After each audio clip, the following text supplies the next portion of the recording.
MBR, or as we like to call it around here, Nothing But Rants, the show where I find topics that I'm oddly passionate about and I pontificate upon them. These are not hot takes, but rather takes that I'm hot about.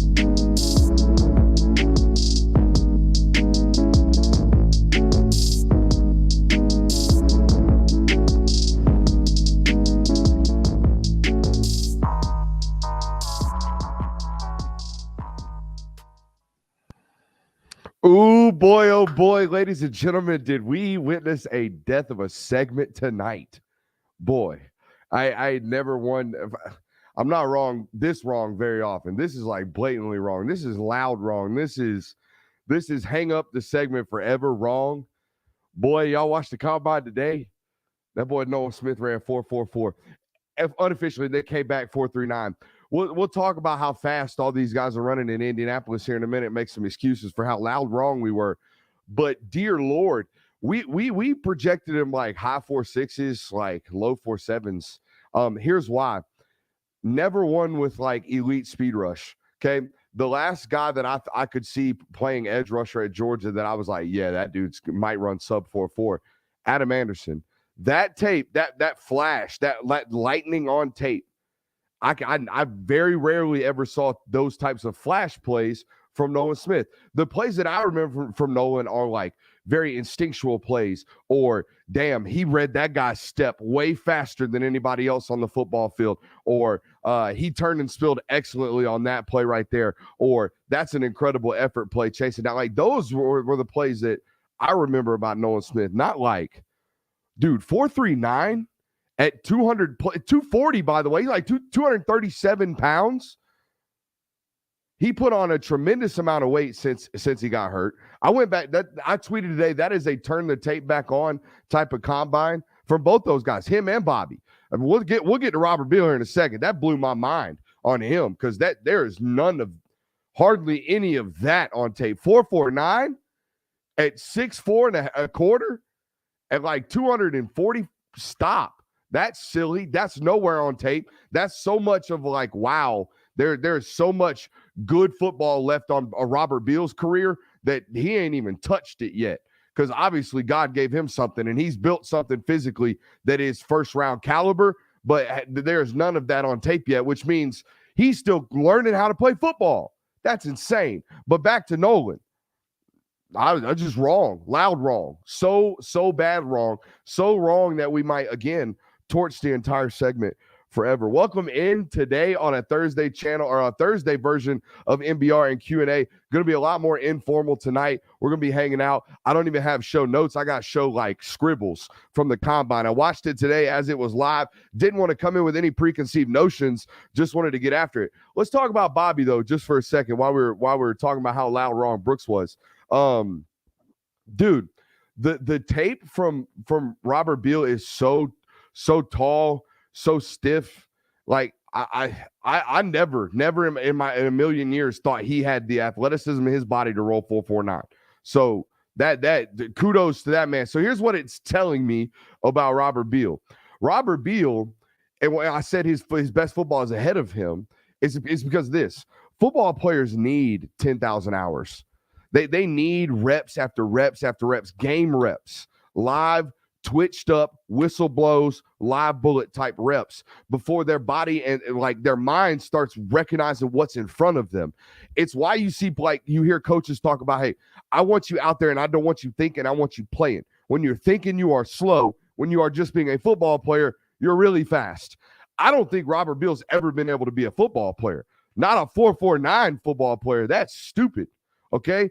Again, at 6'4", 240 plus. Okay, the explosiveness, we might be able to see it in open, like running and on tape when, he might get an open field in pursuit, things like that, the top end speed. But holy smokes, there's a level of twitch to be running like that we didn't, I don't see on tape. We have a couple of, like, I would say a handful of 10 to 12 snaps of Bobby Beal putting together a really, really good rush plan, where he long arm sticks at the very right time, and then brings the second hand, breaks down, and then pursues the quarterback out of the pocket, right? We have clips like that. Not a bunch of flash plays from Bobby Beal either, right? Like, remember last year when Devontae Wyatt, and I'm making a whole lot of excuses for myself, but remember last year when Devontae Wyatt, Jordan Davis, and all these guys go to the combine and they blow it up? Dude, I knew Lewis Cena. I could see it on tape. I knew that dude was going to run sub 4.4. We can see it. It's right there. It's all on tape, right? Jordan Davis, we knew 20 plus miles an hour. We knew that guy was going to roll.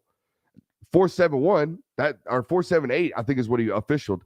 That's crazy. Devontae Wyatt, Twitch was all over the tape. We could see it. These guys snuck up on me tonight. But it wasn't just these dudes from Georgia. Guys, there were 10 dudes tonight that ran sub 4.5.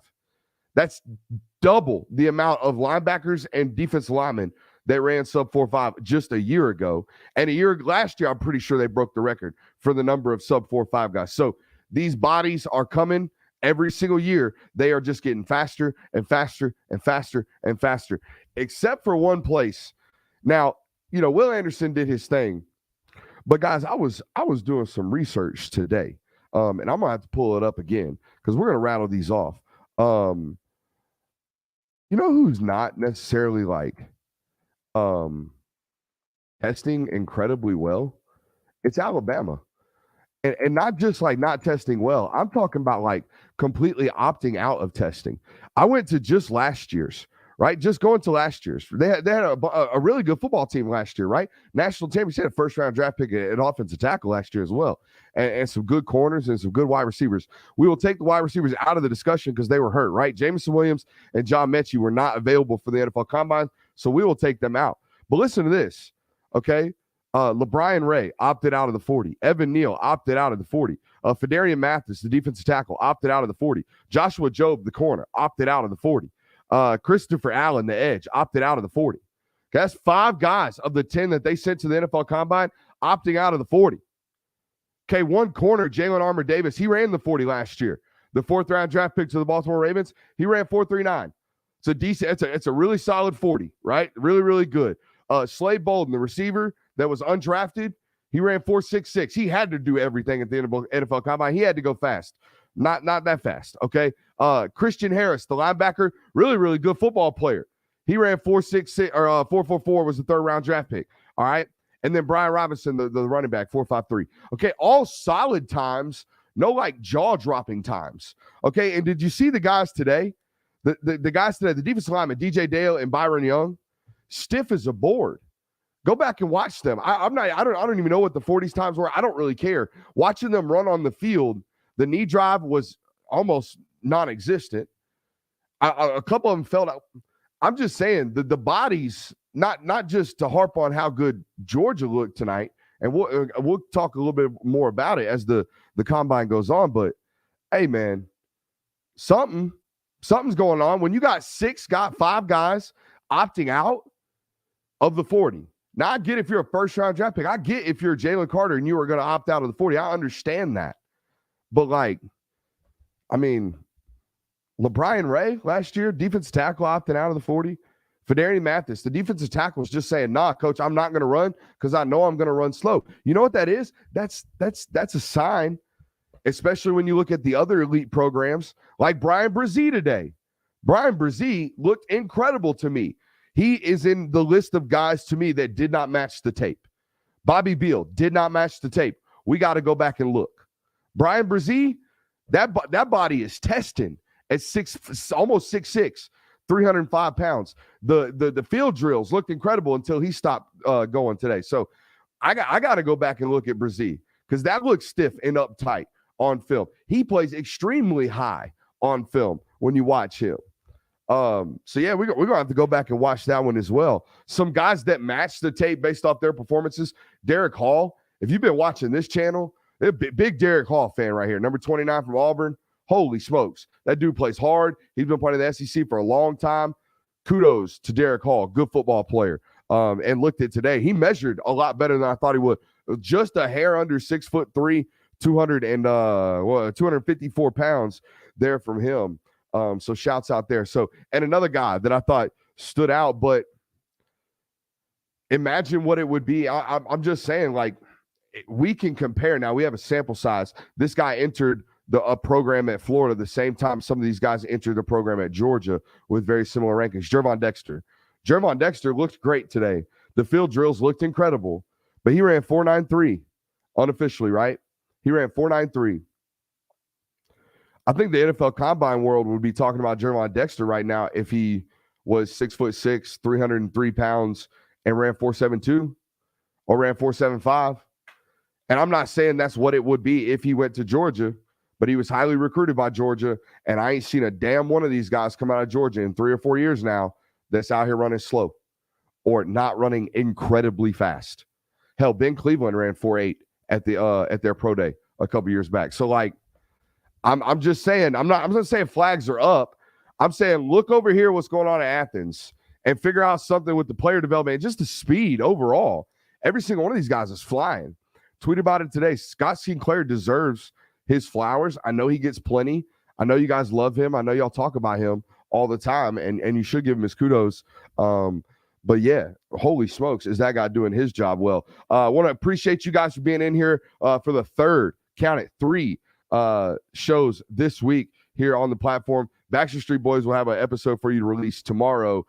We are here Monday, Tuesday, Thursday, live at 9 o'clock right here on the channel. Hit that thumbs up button, like, subscribe, rate, and review. If you miss any portion of tonight's show, feel free to subscribe however you find your podcast. Just search the Film Guy Network. So yeah, we got a little bit of a show planned for you guys tonight. Just some jotted thoughts. It is Q&A night, so start rattling off those questions in the chat box right there in that live chat, and we will get those hammered out. I do want to show this. I've already gotten some crap.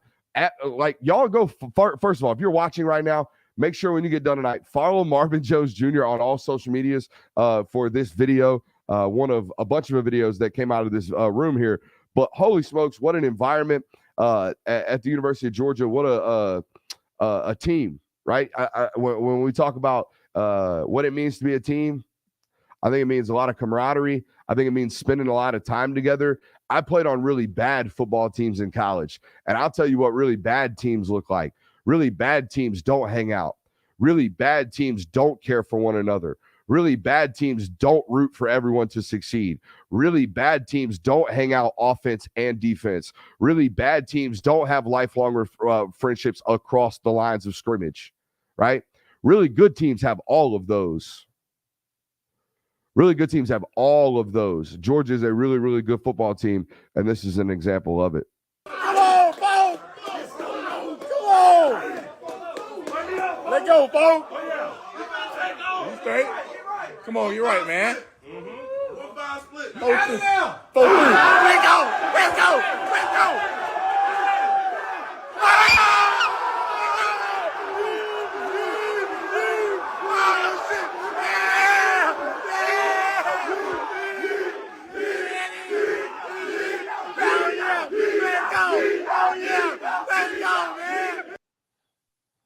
First of all, you can see his form in the background.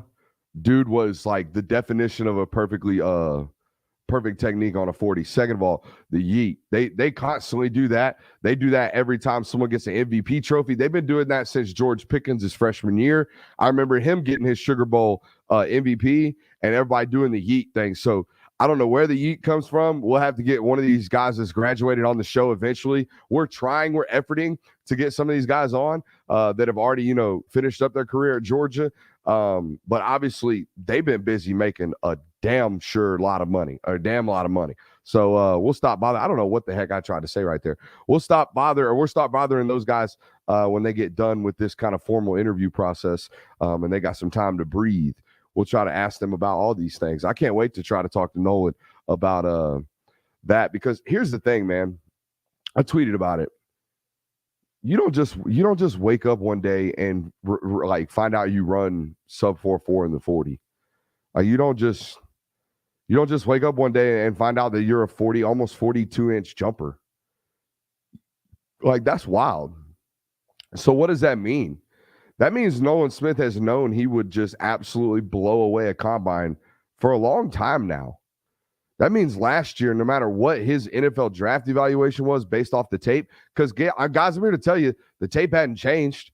He's going to be a first-round draft pick now. He only played 5 or 6 games this year before he got hurt. The tape has not changed. Nor has the physical pedigree. He was going to do that no matter what. he was going to go to the combine and do that right there, what he did today, that I had no idea was in him based off his tape. I thought he was like a plus athlete. That is a 1% athlete right there. He knew that, and he decided still to come back to Georgia for a fourth year.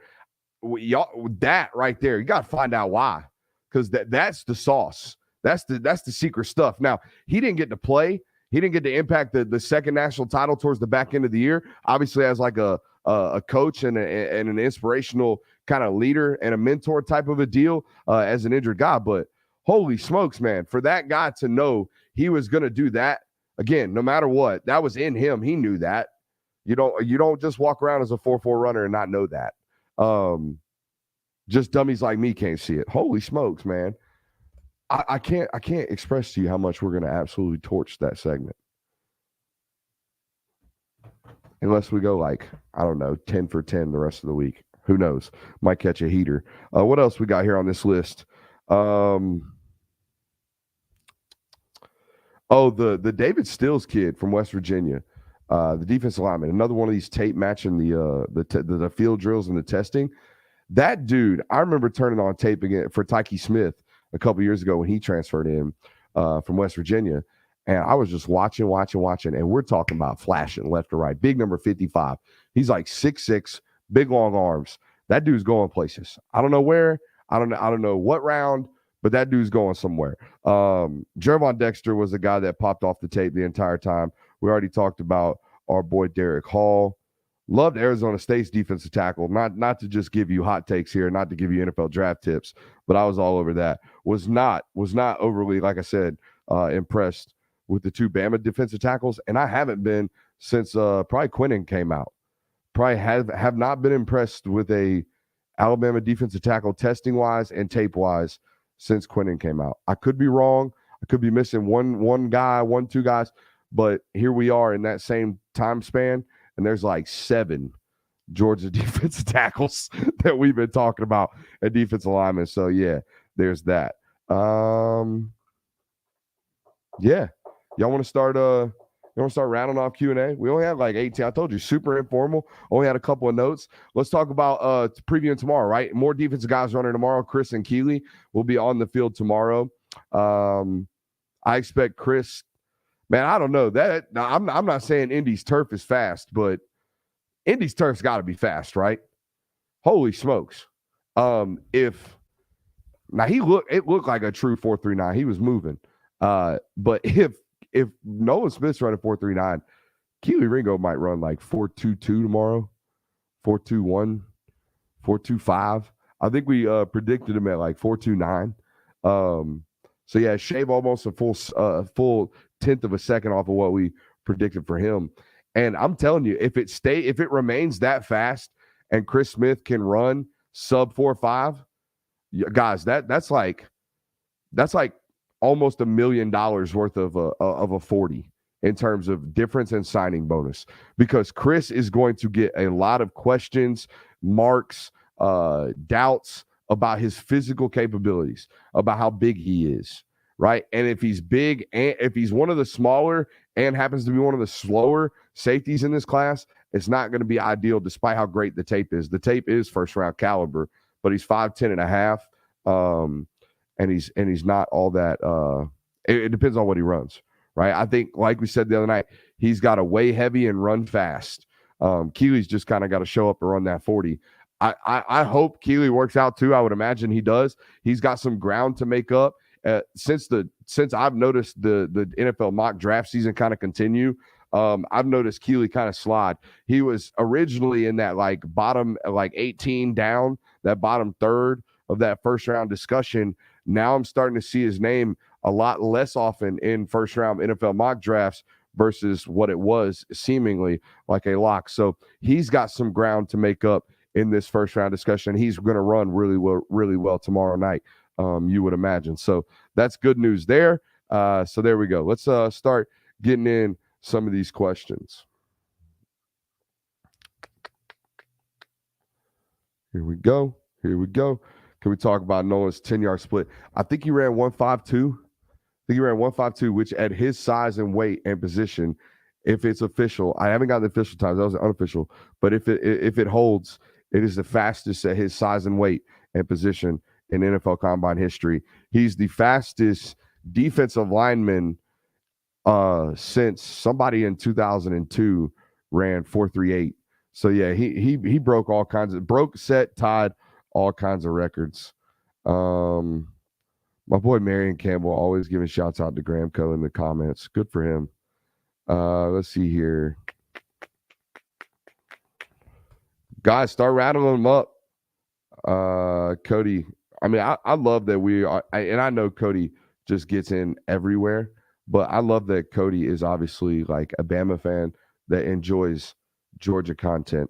Like, you got to be a special breed, or maybe Bama's content is just not all that great.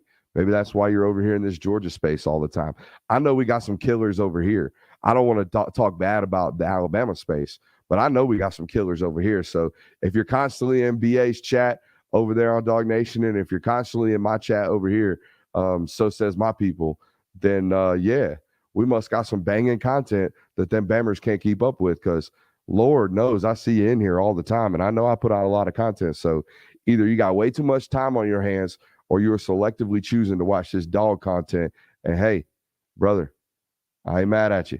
Just hit that like button while you're here. Oh, man. Let's see here. When is the merch dropping? Elijah asked. You know what? I get questions about merch all the time. Elijah, I've been in talks with a merch guy forever. And you know what? I know he watches the content. So any other merch people out there, I'm challenging you. If you want to get at me, get at me. I'm not into merch to make a profit. I don't think I'm a big enough brand to be doing that. I don't think there's enough freedom for me to be doing that, or time, or mental bandwidth for me to be trying to be out here building a merch store around my content. But that being said, if somebody wants to handle a couple shirts for me with some basic ideas and give me a site or whatever running up, that's fine.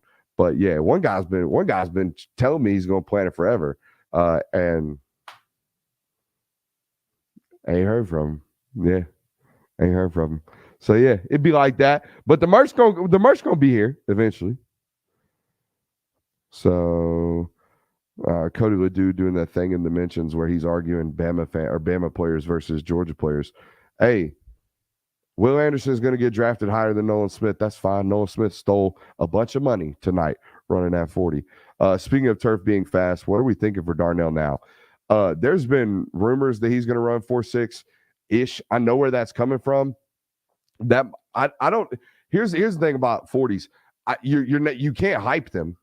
Like you can't be out here hyping up somebody like and putting out feelers that are wrong, right? So like if you're part of Darnell Washington's camp and you're floating that he's running 4.62s, 4.63s, 4.64s in the lead up to his combine, then by God, he better go out there and run that. You know what I mean? Shouts out to Mountain Dew Zero Sugar.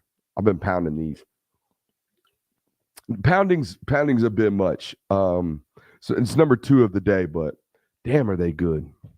Tastes just like the real thing. You know, I'm a big zero sugar guy. But anyways, back to the Darnell question. If he is running that fast, if the turf is that fast, if he's training that fast, if that dude runs anything near 4.65,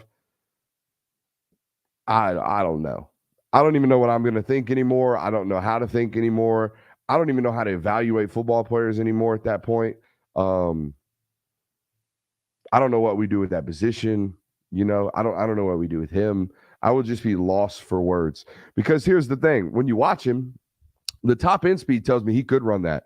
If you gave him, if you let him run a 50-yard dash and only timed him from the 10 to the 50 and got that 40, that dude's for sure running 4.59, 4.6.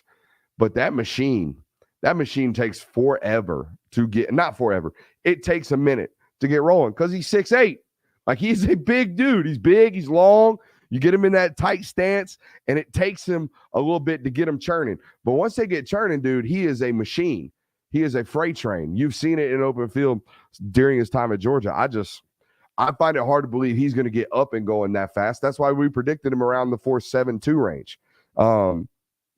But we've been wrong so far. We are 0 for 2 in the hardest 0 for 2 fashion you can be. So there you go. Roots asked, how do you feel about Robert Beal running sub 4.5? How much did he help his draft stock? So Robert, I think, was going to be like a 4th to 6th round like eval prior to the NFL Combine. He has now like lofted himself into, maybe you take a stab on him early 3rd round. Maybe you even take a stab on him late 2nd round because he's just a traits dude that you can teach. Right? It's like I said when we opened the show before we got like really working into Q&A. This is very much so a turn the tape on type of combine for both these guys. Like Nolan was flirting around with that top 40 eval anyways. He stamped a top 32 pick. He's going to be a 1st-round draft pick. No ifs, ands, or buts about it. But for Bob, like it was very much so like they're going to go watch his tape now, a lot of it. They're going to watch more Robert Beal tape now than they ever thought any NFL executive thought he was going to have to watch going into the NFL Combine. Is that good for Robert Beal? 100%. It is good for him. But they'll probably go into that thinking the same thing I did. Like, holy smokes, how did this guy turn out this tape? And they'll come to the realization of, oh, he just hadn't got comfy. He's still thinking.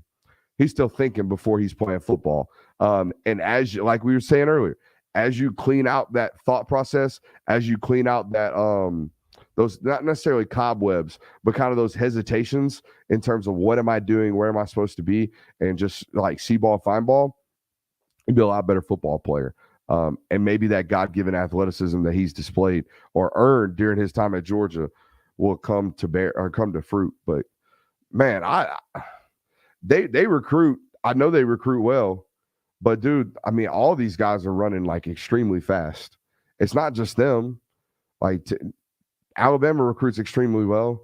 We don't sit here and scratch our heads as to how in the hell did that guy do that on a 40. I don't. Like, we don't do it about Ohio State.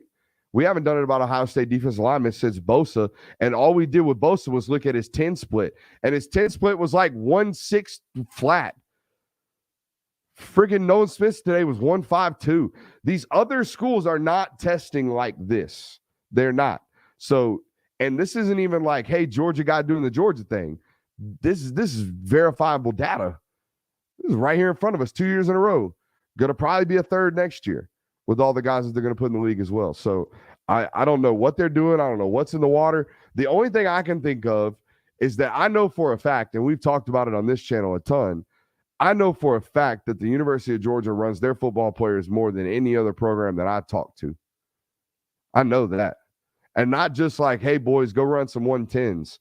Nah, they are competitively running sprints and you know, like all the what do you call it?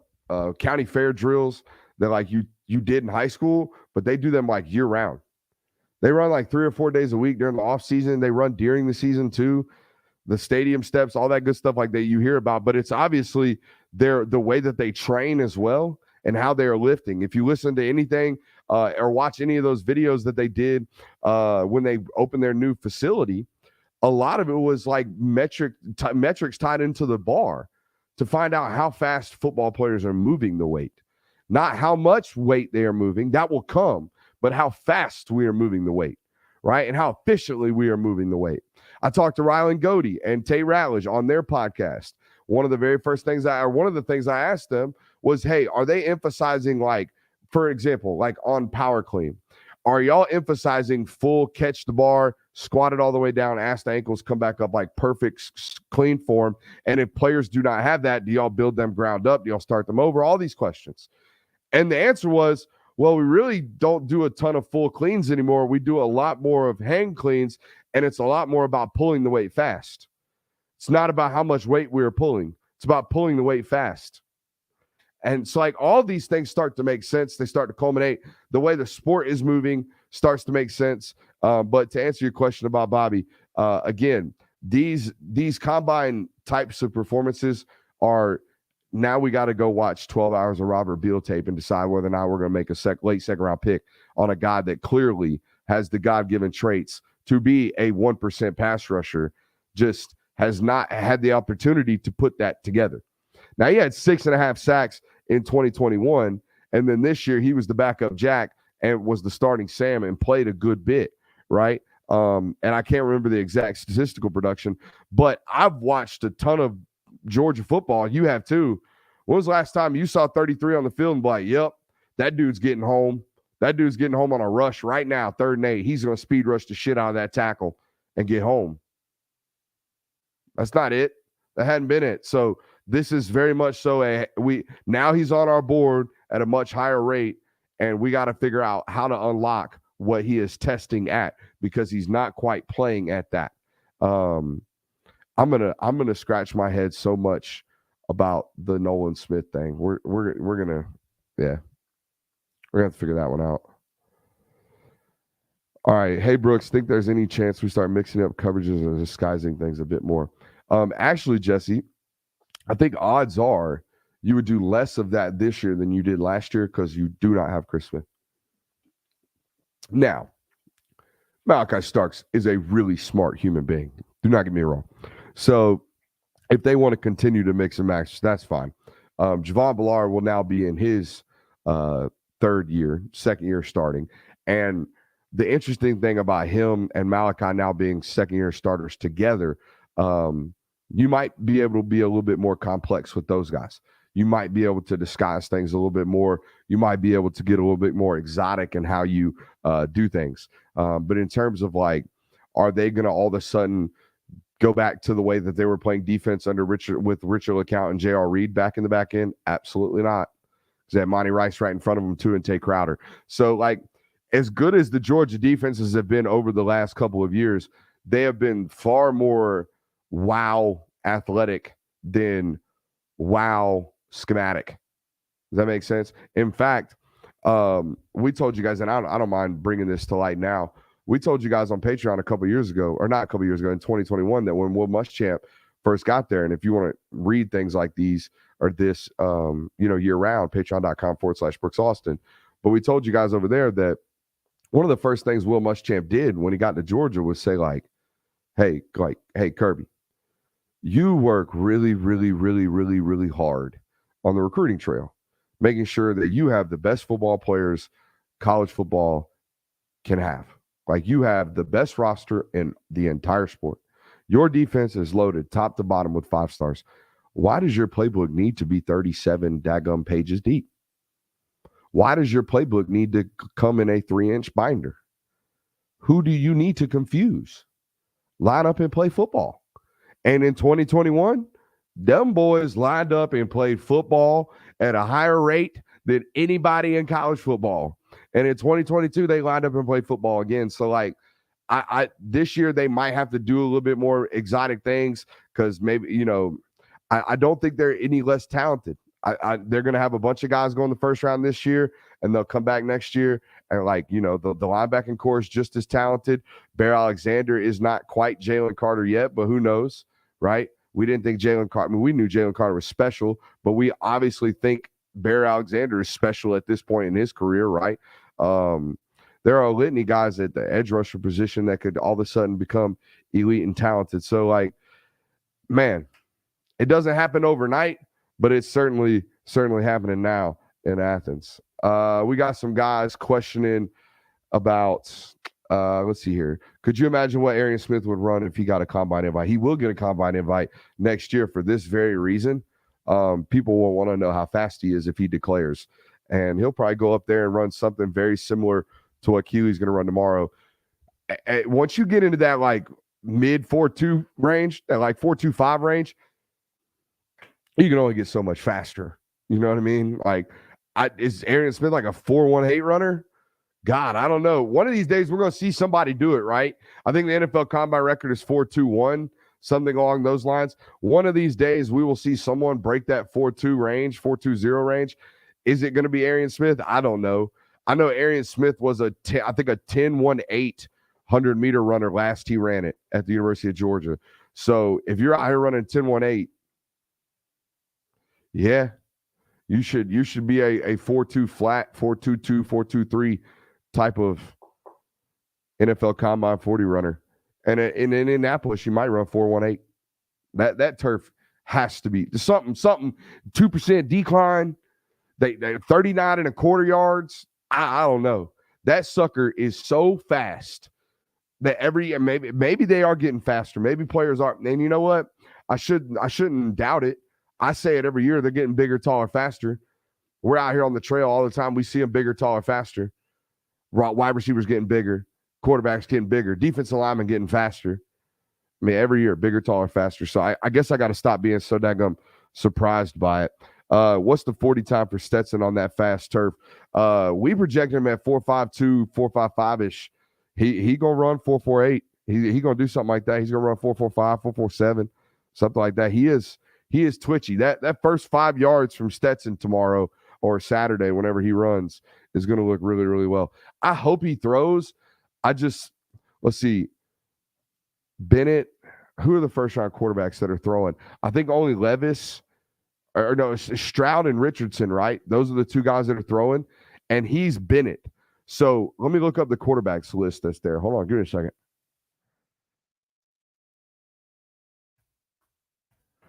I'm trying to think because, like, what was wrong with Fromm that year? Well, Fromm's got a pea shooter for an arm anyways. But what was wrong with Fromm that year is I can't remember who it was, but he was stacked. He was sandwiched in between some goddamn bazookas. I mean, holy shit. Every time it was like freaking, I think he was a Josh Allen year, or maybe the year, I can't remember who it was. But my God, it was like Josh Allen, freaking Jake Fromm, another hose cannon. Jake Fromm out here throwing the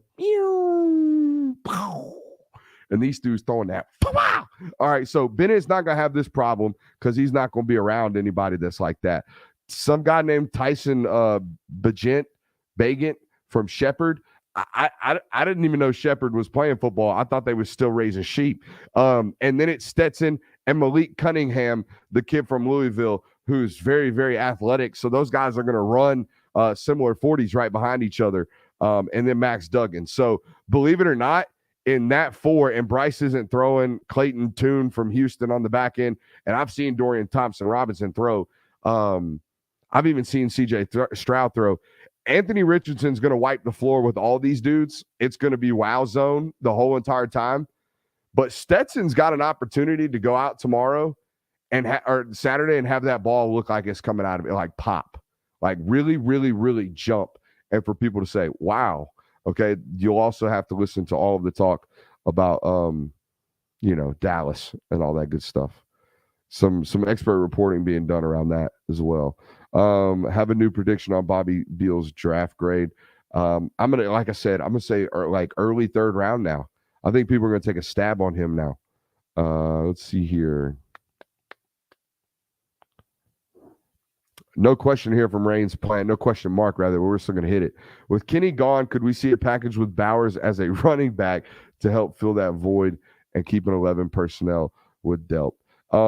Here's my thing. Bowers is going to be one of the best players in college football this year. But very rarely do you see, like, what is very clearly a top 10 NFL draft pick be used or overused in his third year at the University of Georgia, right? Think about Jalen Carter this year. Jalen Carter got banged up against Missouri, and then it was very, very protective of Jalen Carter the rest of the year. George Pickens a couple years ago, obviously the knee injury, he came back, but they were very, very protective even when he got back of what was going on with him. I say that to say, I don't think this is the year that you see Brock Bowers get some career high in touches, because they might need that to win football games, but early in the season, they will not. In fact, in the entire regular season, they will not. There's not a portion on the schedule this year where they're going to have to go into a football game saying, hey, we got to design 15 touches for 19 today. We got to figure out a way to get Brock Bowers a lot of touches today for us to win. Nah, it's going to be, hey, let's play football today, and we'll come out with a 21 to 28 point victory as long as we play mediocre. If we play great, we should run these boys off the field, except for like 3 games on the schedule. The rest of the regular season is very much so capable of doing so. So do you see some unique usage of Brock Bowers this year? Probably. Is it going to be a mainstay in the offense? I don't think so. Now, that being said, maybe Brock is one of these football players that's like, I don't care what I'm projected to be. I want 12 touches a game, coach. I want 15 touches. But he's never struck me as a guy who demands the football. So there you go. That's kind of my take on that. Oh God, we got a Falcons or a Dolphins fan in here. So I'm a fan of the Dolphins, says Anthony Manzano, hashtag MOB. So I'm wondering where we're going to be picking at 51. What corners and safeties can we draft that fit the treat that Fangio, I guess is who he's talking about, likes in his DB room with elite tackling. So first of all, shouts out to the Fins. Don't know why you're here, but glad you are. Hit that thumbs up button while you're here. Like, subscribe, rate, and review, all that good stuff. But to answer your question, who should the Fins draft at 51 if you need a tackling corner? You know what? Everybody does the Keely Ringo should play safety because he's big thing. The highlight reel from number 5 is not filled with hit sticks. It's not. It's not. In fact, it's actually more filled with plays on the football than it is with, my God, number 5 made a great open field tackle. So it ain't Keely Ringo, if that's what you're trying to lead me into. He is not a stick-em corner. He is not a physical corner. In fact, I would say Keely Ringo is a lot more finesse of a corner than he is a physical corner. You know who's the physical corner at Georgia? Kamari Lassiter. You know, Kirby Smart said was the best, not only defensive back tackling defensive back that he had, but best tackler on the field that he had. Kamari Lassiter. So, yeah, in terms of who they should draft at 51, somebody that can stick at corner that's Keely sticks in a different way. He sticks in man coverage and in zone coverage, particularly zone coverage. Oh, see, the only problem with drinking any caffeinated sodas, I didn't start drinking caffeinated sodas until about a month ago when I decided to do something else in my life. But a lot of indigestion, a lot of burps. You know, this is not ideal. You know what I mean? It's not ideal to be out here burping. Thursday night, man. Y'all are gonna be here with me all off season. Y'all are gonna be like, dang, he really got comfortable with us. Yeah, that's the point. For me to get comfortable with you and you to get comfortable with me. Did Rudes make me bark? Yep. BA, how much emphasis do you place on hand and arm measurements for defensive linemen? So this is a very near and dear question to my heart. A lot. Not hand size, not so much, but arm length. Arm length is very vital. And if you guys remember, we did a film study on Nolan a couple years ago. I think going into his junior year, maybe going into his senior year, one or the other. We had a real big problem on the film study with the fact that his pass rush plan was like predicated off of a long arm stick, and we knew he didn't have long arms. We like comparatively, he's a 6'2", edge rusher, not a 6'6" edge rusher. This isn't a 35-inch arm guy. In fact, it's a 32.25-inch arm guy. Like, that's long on a 6'2" guy, but that's not long comparatively. So to have him like develop his pass rush plan off of a singular long arm stick, it didn't really make sense to us. To us, and to me, it makes sense that, hey, if I'm 4.39 guy, we better develop a pass rush plan off, like, get off the football, twitch, and bend. Like, if we're that athletic, that's what it ought to be. As the years progressed, that's what it turned into. But that's not what we saw off the rip. So how important is arm length? It's vitally important, right? Particularly in the sport of football nowadays, where you watch offenses on Sunday, guys, they ain't holding the football no more.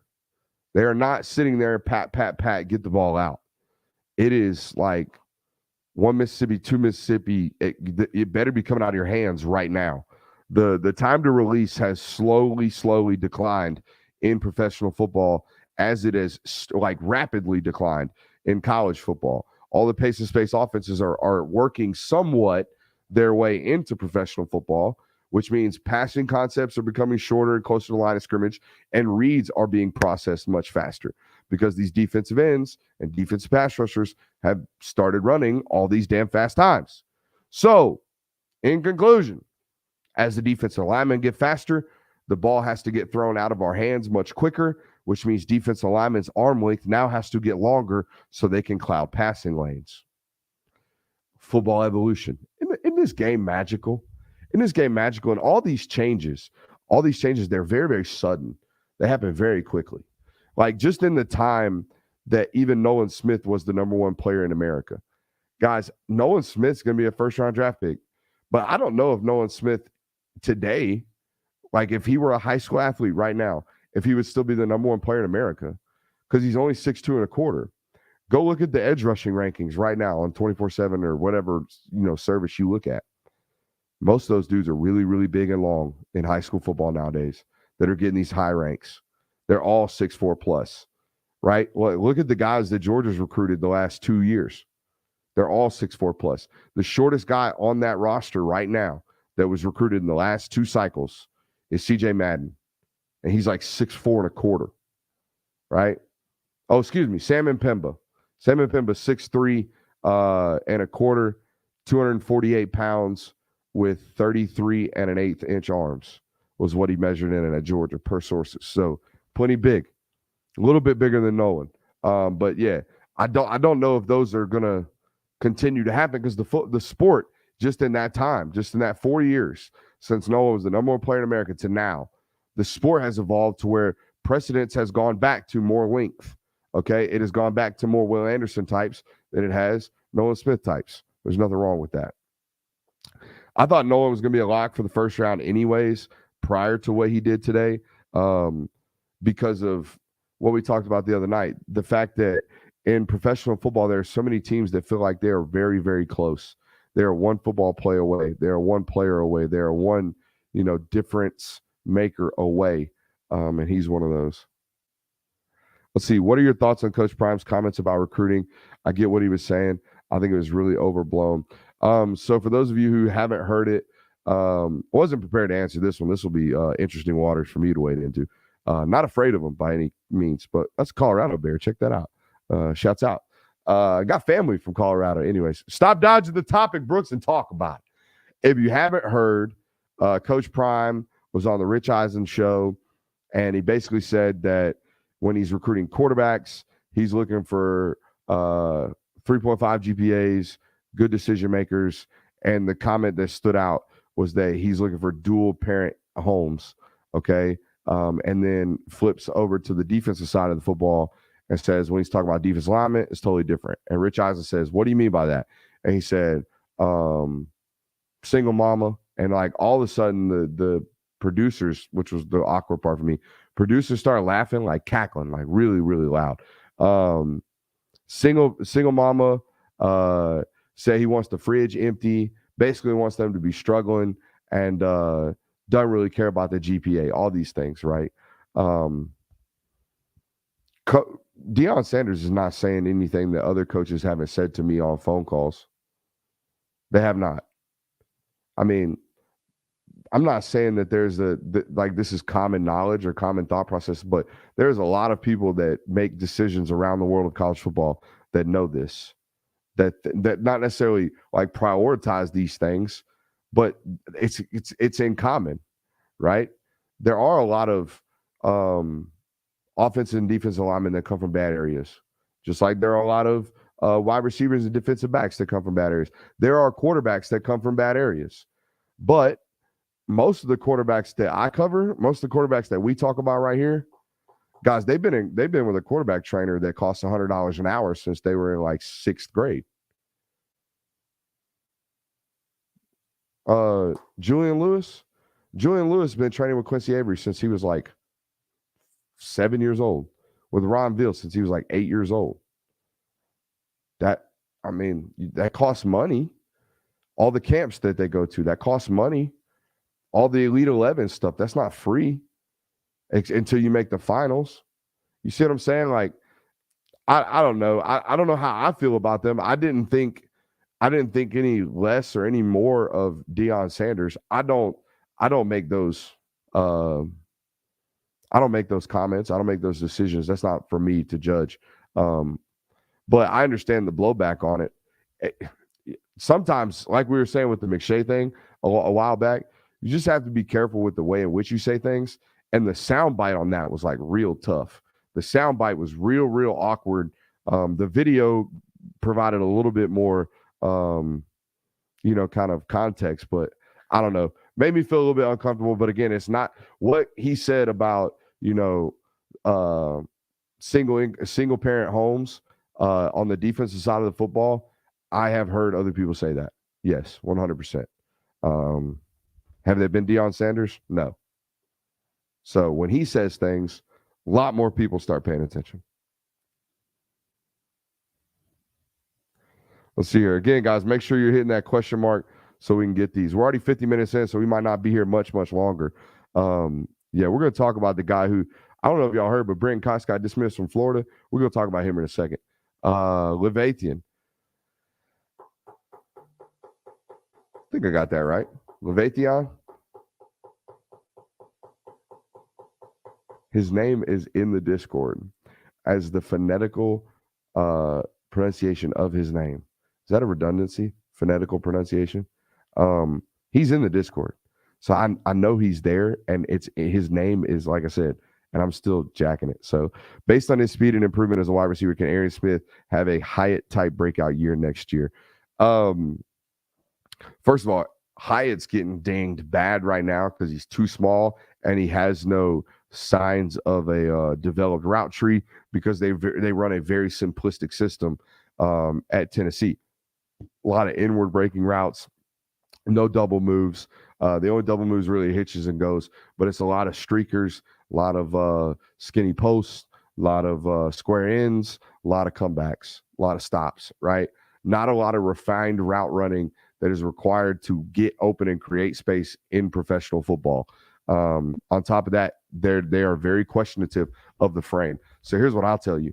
All of those things apply to Arian Smith, and he's smaller.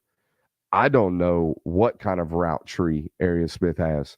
I know his ass can run. That's it. That's it. So, yeah, definitely has to stay healthy, as the comments are saying here in the live chat.